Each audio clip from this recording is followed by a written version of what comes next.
The emergency beacon pulsed in the darkness of space, its red light illuminating the debris field where the mining vessel Hyperion should have been.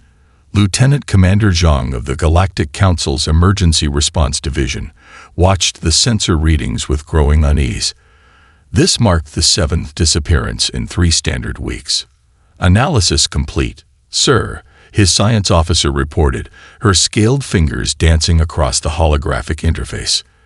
Energy signature matches the previous incidents. Complete power drain, followed by...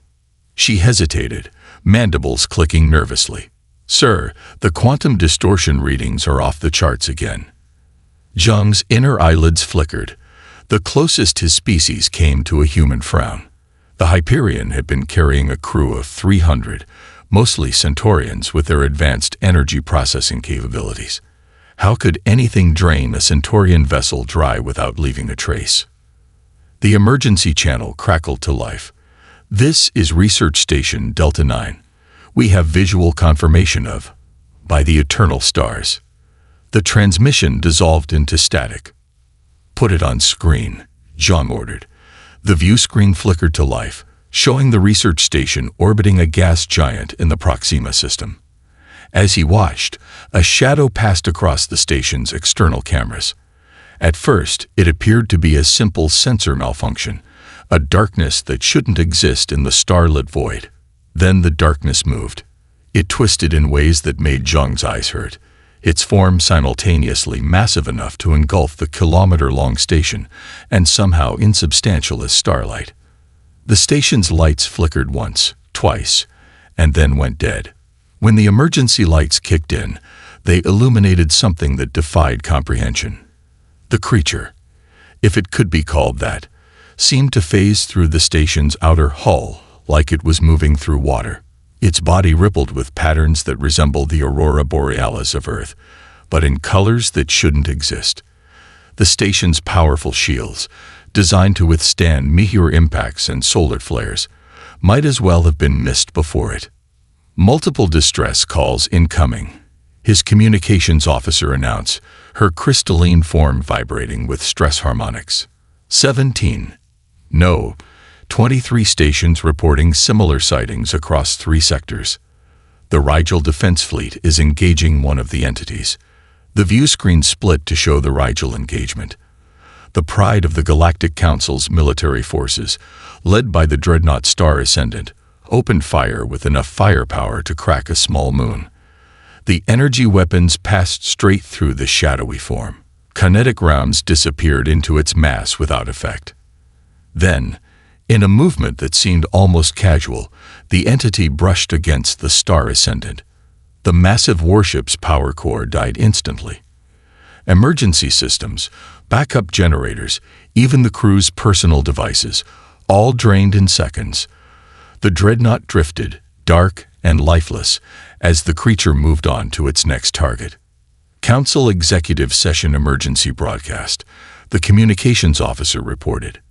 They're saying, these things have been spotted in the Centauri sector, a whole cluster of them, moving in formation. Zhang felt his blood run cold. The Centauri sector lay along the approach to Earth, humanity's homeworld.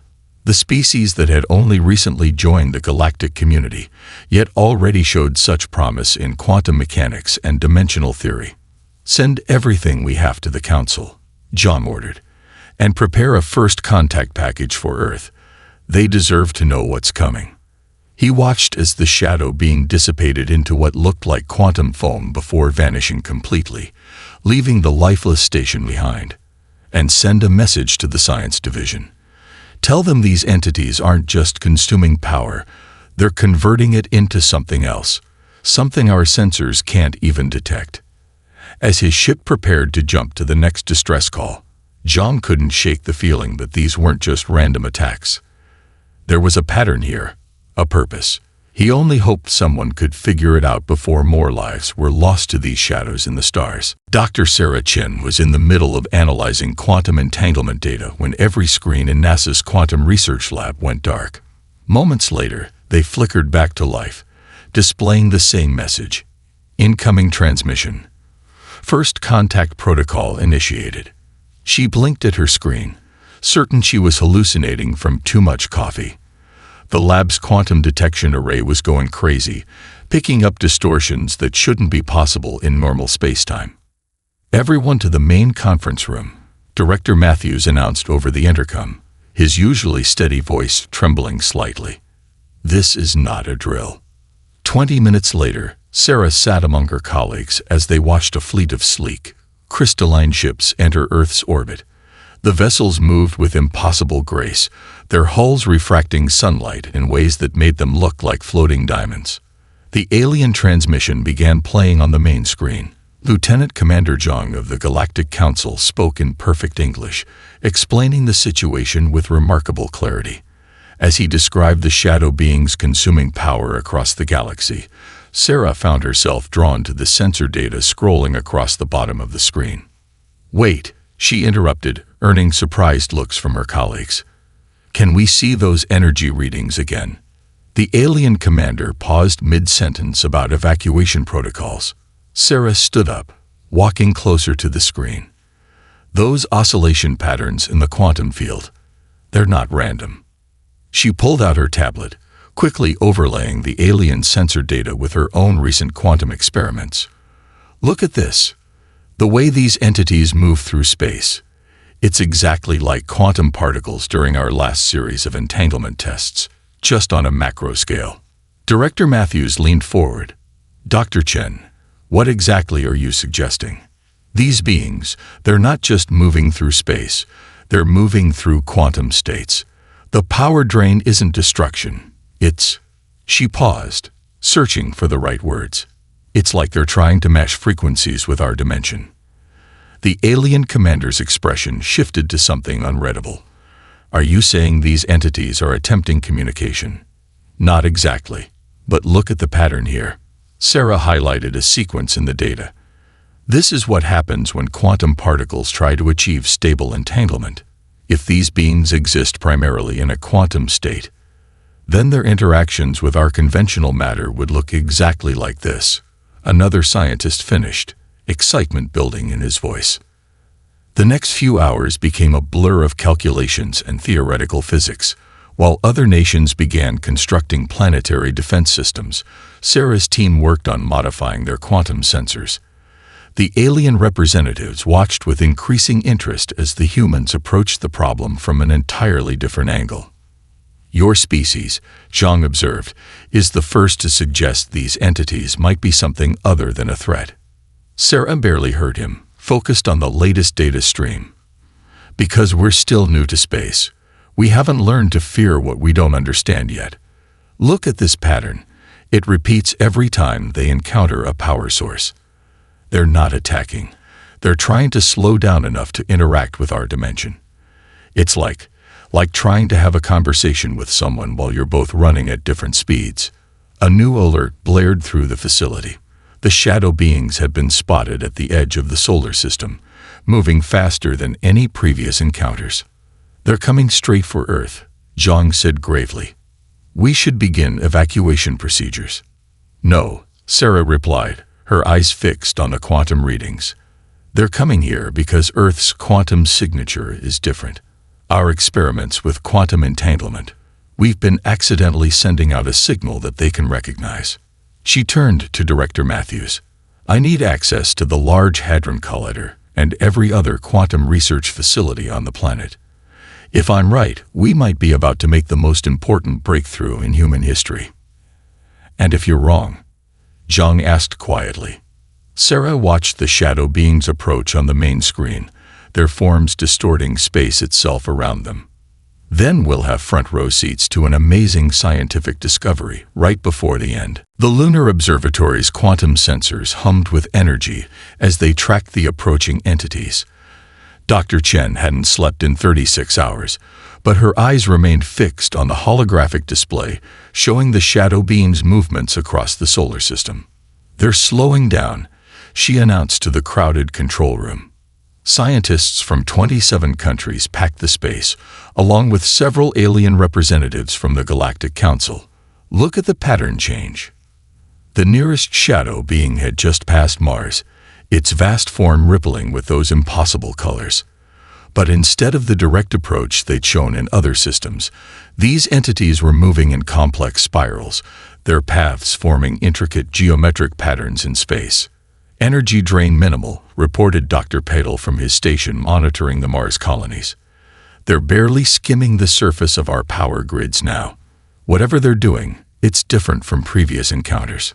Sarah manipulated the holographic display, overlaying quantum field calculations onto the entity's movement patterns. They're responding to our quantum signatures, the patterns they're making. She gestured to a series of complex equations floating beside the display. These aren't random movements. They're drawing mathematical formulas in four-dimensional space. The alien representatives chittered among themselves in their native languages. Lieutenant Commander Zhang stepped forward, his inner eyelids rapidly blinking. No other species has detected these patterns. How can you be certain? Because we've seen something similar before, just at a much smaller scale. Sarah pulled up data from her previous research. During our quantum entanglement experiments, we observed particles drawing similar patterns when trying to achieve stable connectivity across different quantum states. These beings are doing the same thing, just at a macro level. A new alert sounded as one of the shadow beings changed course, heading directly for the lunar observatory. The massive form eclipsed the stars behind it, its edges seeming to fold through dimensions that human eyes couldn't quite process. "Should we evacuate?" Zhang asked, his hand moving toward his emergency beacon. "No," Sarah replied, though her heart was racing. "Look at the energy readings. It's maintaining perfect equilibrium with our power grid. It doesn't want to drain us. It wants to match our frequency." The entity stopped just outside the observatory's defensive perimeter. This close, they could see patterns flowing across its surface that resembled the mathematics of string theory given physical form. Then, in a movement that seemed almost hesitant, it extended a tendril of its substance toward the station's main quantum sensor array. "Dr. Chen," Director Matthews warned, "if you're wrong about this." "I'm not." She adjusted the sensor settings, matching the quantum frequency she detected in the entity's patterns. They've been trying to tune their energy signature to communicate with us. That's why they drained those other stations. They were trying different frequencies, like scanning through radio channels. The tendril made contact with the sensor array. Instead of the catastrophic power drain they'd seen at other facilities, this connection felt more like a handshake. Data began flowing into their systems, but not in any format they recognized. "It's beautiful," whispered Dr. Patel, staring at the streams of information. "These patterns, they're like watching quantum mechanics dance." Sarah worked furiously at her console, converting the incoming data into something their computers could process. They exist primarily in higher dimensions, folded through quantum space in ways we barely understand. What we're seeing is just the shadow they cast in our dimension, like how a three-dimensional object casts a two-dimensional shadow. The alien representatives watched in stunned silence as the humans worked to establish this unprecedented form of communication. None of their species had even considered the possibility that these monsters might be trying to make contact. "There," Sarah said finally, her fingers flying across the holographic interface. "I think I found a way to translate their quantum language into something we can understand. They're not here to attack us. They're here because they need our help." The mathematics department at Harvard had never been so crowded. Holographic displays filled every available space, showing complex equations that twisted through multiple dimensions. Dr. Chen stood before the assembled team of mathematicians and physicists, her eyes bright despite her exhaustion. "The patterns are pure mathematics," she explained, manipulating a hologram showing the shadow being's movements. But not just any mathematics. They're expressing quantum equations through physical motion. Each spiral, each twist through space, is part of a complex mathematical language. Professor Rodriguez, a specialist in higher dimensional geometry, stepped forward to examine the latest data stream from the lunar observatory. "These beings aren't just moving through space," he said, his voice filled with wonder. "They're dancing through quantum states. Each movement is a precisely calculated equation. The nearest shadow being had positioned itself in high Earth orbit, maintaining a delicate energy balance that no longer drained their power systems. Its massive form rippled with patterns that the scientists were finally beginning to understand. Look at this sequence. Sarah highlighted a particular movement pattern. They're showing us how they perceive reality. Their natural state exists in what we call quantum superposition, simultaneously present in multiple dimensions. When they interact with our three-dimensional space, they have to partially collapse their quantum state. Like forcing a four-dimensional object to cast a three-dimensional shadow, Professor Rodriguez added. No wonder they appeared so monstrous to other species. We're literally seeing just a fraction of their true form. Lieutenant Commander Zhang watched from the back of the room, his alien features showing what might have been amazement. In all our encounters, no one thought to examine their movements mathematically. We were too focused on the power drains, the destruction. The power drains were never intentional, Sarah explained, pulling up new data. Look at these energy signatures. When they try to slow down enough to interact with our dimension, it creates a massive energy cost. They were trying to match our quantum frequency, but without proper calibration, they accidentally drained power from anything nearby. A young graduate student raised her hand. Dr. Chen, these equations they're showing us, they're far beyond our current understanding of quantum mechanics. Are they trying to teach us? Better than that, Sarah smiled. They're trying to explain themselves. And in doing so, they're giving us a crash course in higher dimensional physics. The main display switched to a live feed from the lunar observatory. The shadow being in orbit had begun moving in new patterns, more complex than before. As they watched, its movements began creating standing waves in the quantum field, forming structures that shouldn't have been possible in normal space. They're building something, Professor Rodriguez whispered, his fingers dancing across his tablet as he ran calculations. These quantum field manipulations, they're trying to create a stable interface between their dimensional state and ours. Sarah nodded, her expression intense. They've been searching the galaxy for a species that could understand them, that could help them solve a problem they can't handle alone. The other civilizations saw monsters because they couldn't comprehend what they were seeing. We saw mathematics in motion because we were looking for patterns instead of threats. The shadow being's movements reached a crescendo, and suddenly a new structure shimmered into existence beside it. It looked like a window hanging in space, its edges rippling with quantum fluctuations. They've done it, Sarah breathed. They've created a stable observation window between dimensions. Now we can finally see them as they truly are. As the assembled scientists watched in awe, the window began to show them reality as the shadow beings perceived it. A universe of infinite possibility, where quantum states were as solid as stone and mathematics itself came alive. Through this window, humanity was about to take its first step into understanding a whole new level of existence. The modified particle accelerator hummed beneath the Swiss mountains, its systems repurposed in ways its designers had never imagined. Dr. Chen stood at the main control station, surrounded by holographic displays showing quantum field measurements from around the world. Quantum field stabilized, Dr. Paddle reported from his station. The beams are maintaining perfect resonance with our carrier wave. Through the observation window they'd helped create, the shadow beings no longer looked like monsters.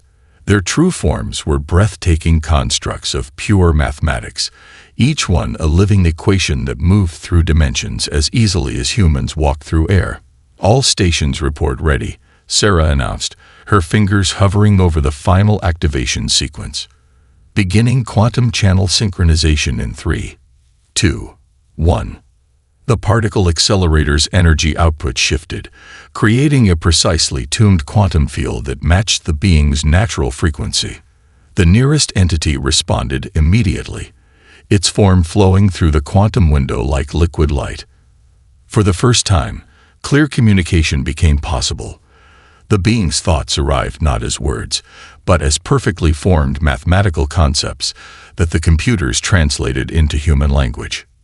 "We are the quantum architects." The translation read, "We have searched through countless light years for minds that could comprehend our existence.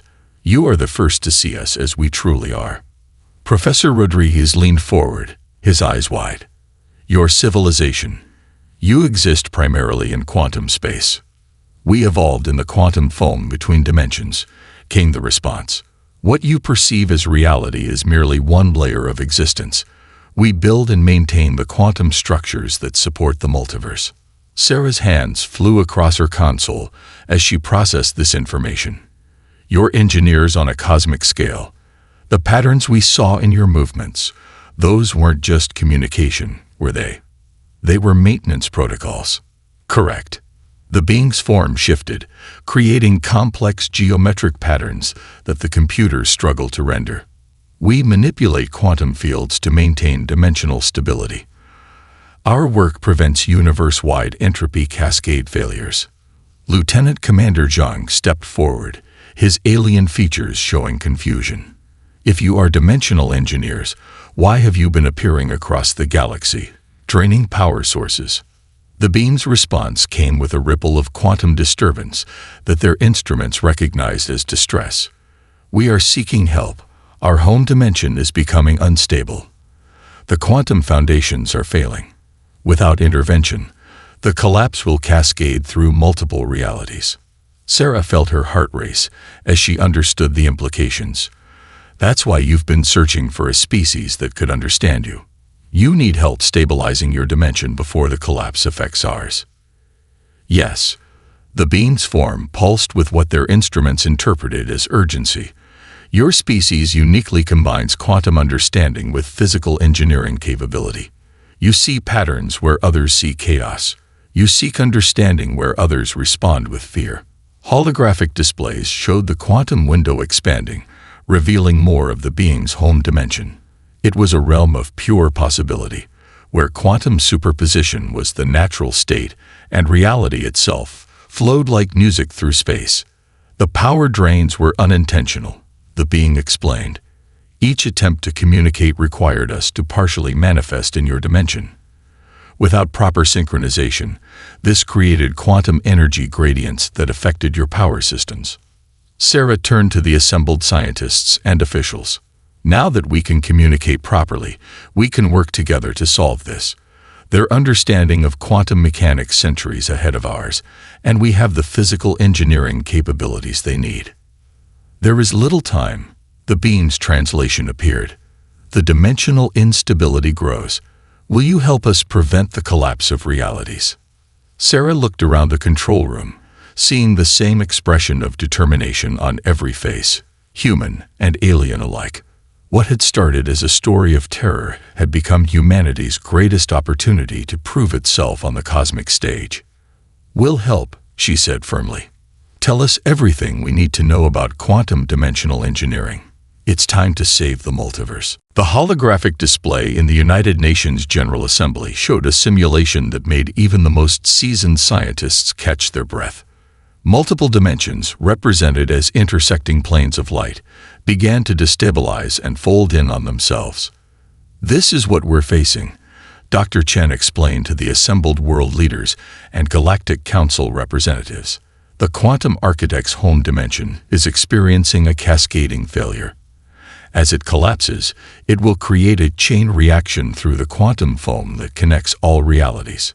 Through the quantum window floating above the assembly hall, one of the architects demonstrated the problem. Its form twisted through impossible geometries, creating a real-time model of the dimensional decay. "Our attempts to stabilize the quantum framework have failed," the being's thoughts translated into text across the screens. "The entropy cascade has reached critical levels. We estimate 17 standard days before the collapse becomes irreversible." Professor Rodriguez stepped forward, his tablet displaying complex calculations. "The damage won't just affect their dimension. Look at these quantum resonance patterns." He highlighted a section of the simulation. When their reality fails, it will create a ripple effect through the quantum substrate that connects all dimensions, including ours. The simulation showed the devastating consequences. Entire realities crumpling like paper in a fire, the very fabric of space-time unraveling across multiple universes. Earth's dimension glowed red in the display, directly in the path of the cascade. "Why did you wait so long to seek help?" demanded one of the Galactic Council members, their crystalline form vibrating with distress frequencies. The architect's response carried undertones of what the translation software interpreted as deep sadness. "We spent too much time searching for civilizations with similar quantum technology to ours. We didn't consider that a younger species, seeing reality from a different perspective, might offer the solution." Sarah manipulated the hologram, zooming in on the quantum decay patterns. Their technology is based on existing in multiple quantum states simultaneously. They can maintain dimensional stability under normal conditions, but this cascade is forcing their quantum states to collapse. "Our perspective is too rigid," another architect added through the window. "We exist across too many dimensions to perceive simple solutions. But humans, you think linearly, yet understand quantum mechanics. You can conceptualize problems in ways we cannot." Lieutenant Commander Zhang's inner eyelids flickered rapidly. "The power drains across the galaxy. You were trying to gather enough energy to force the quantum fields back into alignment." "Yes," the architect confirmed. "But brute force cannot solve this. We need a new approach, something that can work within the limitations of collapsed quantum states." Sarah's eyes lit up as she studied the decay patterns. "That's it. We don't need to stop the collapse. We need to control it. Guide it into a stable configuration." She turned to the assembled leaders. "We need every particle accelerator on Earth modified to generate quantum stabilization fields, not to prevent the collapse, but to reshape it. The power requirements would be enormous," Professor Rodriguez warned. "We'd need to coordinate with every major power grid on the planet." "Then that's what we'll do," Sarah replied firmly. She faced the world leaders. "We have 17 days to save not just our universe, but all of reality. Every moment we spend debating is a moment lost." Through the quantum window, the architect's forms rippled with what the sensors interpreted as hope. These beings, who had terrified the galaxy with their mere presence, were now placing their trust in humanity's ability to think differently. The UN Secretary-General stood. "Dr. Chen, you have the full resources of Earth at your disposal. Whatever you need, you'll have it." She turned to the Galactic Council representatives. "Will you help us?" One by one, the alien representatives signaled their agreement. The race to save reality itself had begun, with humanity leading the charge not because they were the most advanced, but because they were the first to see past fear and find understanding. The global power grid had never been pushed to such limits. Every major particle accelerator on Earth hummed with energy, their systems modified according to Dr. Chen's designs. The Large Hadron Collider formed the central node of an unprecedented network of quantum stabilization fields. Phase synchronization at 98%, Dr. Paddle reported from his station. Sweat beaded on his forehead as he monitored the power fluctuations, all facilities holding steady. Sarah stood at the primary control center in Geneva, surrounded by holographic displays showing quantum field data from around the world. Through the quantum windows, the architects moved in precise patterns, weaving their knowledge of higher dimensions into humanity's technological framework. Power grid strain approaching critical levels in Asia, Professor Rodriguez warned. "We're pushing these systems far beyond their design limits." "The Chinese fusion plants are compensating," Sarah replied, her fingers dancing across the control interface. "Quantum field integrity holding at acceptable levels." Lieutenant Commander Zhang watched in amazement as human technology, primitive by Galactic Council standards, achieved what their most advanced civilizations had thought impossible. The quantum stabilization network wasn't just controlling the dimensional collapse, it was reshaping it. "Energy patterns are shifting," one of the architects communicated through the quantum interface. The cascade is responding to the stabilization field, but the stress on your power systems will hold, Sarah finished firmly. We're not trying to match your power output. We're using it as a guide. The quantum fields are self-reinforcing now. The main display showed the network of stabilization fields spreading across Earth's hemisphere, each particle accelerator adding its strength to the whole. The architects moved through the quantum windows in synchronized patterns, their movements now perfectly aligned with the human-made fields. Warning alarms blared as power fluctuations rippled through the grid. Solar power stations in the Sahara are overloading, Professor Rodriguez reported urgently. We're losing synchronization. Reroute through the European fusion network, Sarah ordered, and bring the Antarctic generators online. We need to maintain field symmetry. The architect's home dimension appeared through the quantum windows, its fundamental structure wavering like heat waves over hot pavement. The cascade of entropy had reached critical levels, threatening to tear reality apart. Now, Sarah activated the final phase of their plan.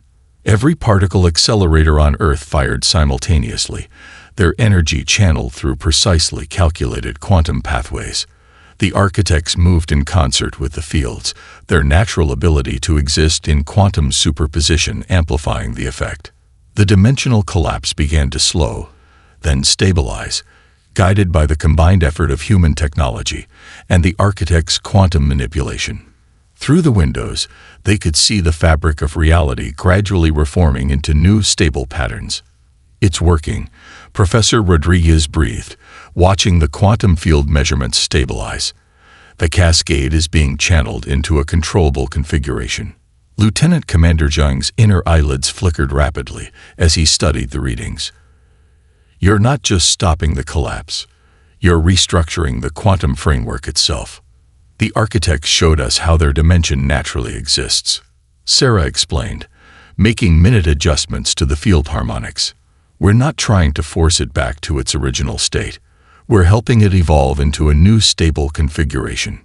Through the quantum windows, the architects' movements became more fluid, more natural, as their home dimension settled into its new pattern. The power strain on Earth's systems began to ease as the quantum fields became self-sustaining. Dimensional stability at 60% and rising, Dr. Peddle reported. The cascade has been contained. Sarah allowed herself a small smile as she watched the readings climb. Humanity had proven itself not just to the Galactic Council, but to beings who existed beyond normal spacetime. They had succeeded not through overwhelming force or advanced technology, but through their ability to see patterns, adapt, and find elegant solutions to impossible problems. The universe would never be quite the same, and that was exactly the point. 6 months after the dimensional stabilization, the Cambridge Institute for Quantum Studies hummed with activity. Through the permanent quantum windows installed around the facility, architects moved freely between dimensions, their once terrifying forms now a common sight on Earth's most prestigious research campuses. Dr. Chen stood at a podium in the main lecture hall, addressing a unique audience of human students, alien scientists, and quantum beings. The holographic display behind her showed the new structure of the architect's home dimension, now stable in its evolved configuration. The quantum framework we helped create isn't just holding, she explained, manipulating the display to show the intricate patterns of dimensional harmony. It's becoming stronger. The controlled collapse we initiated has led to the formation of new quantum pathways between dimensions. Professor Rodriguez, now heading the Institute's Department of Dimensional Physics, added his own data to the display. We're seeing unprecedented levels of quantum stability across all observed realities. The architect's dimension has become an anchor point, strengthening the entire multiversal structure. Through the nearest quantum window, an architect demonstrated the changes, its form flowing through multiple dimensional states with newfound grace. Your solution exceeded our greatest hopes, the being communicated. By guiding the collapse rather than fighting it, you created something entirely new. The lecture hall's displays showed footage from various research facilities around Earth. Humanity's particle accelerators, once used only for physics experiments, now served as bridges between dimensions. Scientists worked alongside architects, learning to manipulate quantum fields in ways that would have seemed impossible a year ago. The Galactic Council has officially recognized Earth as its center for dimensional research. Lieutenant Commander Zhang announced from his seat in the audience. His inner eyelids showed amusement. Though some members are still trying to understand how a species that hasn't even colonized its own solar system managed to solve a multiversal crisis, Sarah smiled. Sometimes the biggest breakthroughs come from seeing old problems with new eyes. We succeeded precisely because we didn't have preconceived notions about what was impossible. The holographic display shifted to show the latest project, humanity's first dimensional research vessel. Built using a combination of Earth technology and the architect's quantum engineering principles, it would be capable of navigating through higher dimensions as easily as conventional ships move through space. Next week, we begin final testing on the research vessel Event Horizon. Sarah continued. For the first time, humans will be able to directly explore higher dimensions, with the architects as our guides. Professor Rodriguez pulled up the crew manifest. We've already received thousands of applications from scientists around the world. Everyone wants to be part of the first team to study reality from outside our dimensional framework. The architects' forum rippled with what their quantum sensors now recognized as enthusiasm. Your species continues to surprise us. Where we saw limits, you see possibilities. Where we feared to act, you adapt and innovate. Sarah manipulated the hologram one last time, showing the network of quantum windows now spanning the globe. Each one represented a point of cooperation between humans and architects, a bridge between different ways of perceiving reality.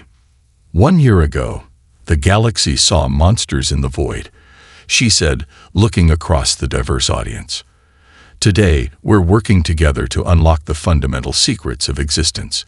We've learned that understanding often lies not in what we see, but in how we choose to look at it. Through the quantum windows, more architects gathered to observe the lecture, their forms casting prismatic patterns across the hall. What had once inspired terror now brought wonder and excitement for the future. Tomorrow, we launch a new age of exploration. Sarah concluded, not just of space, but of reality itself. And we'll face whatever we find out there, the same way we faced the dimensional crisis, with curiosity, creativity, and the courage to see beauty in the unknown. The universe, in all its infinite dimensions, awaited.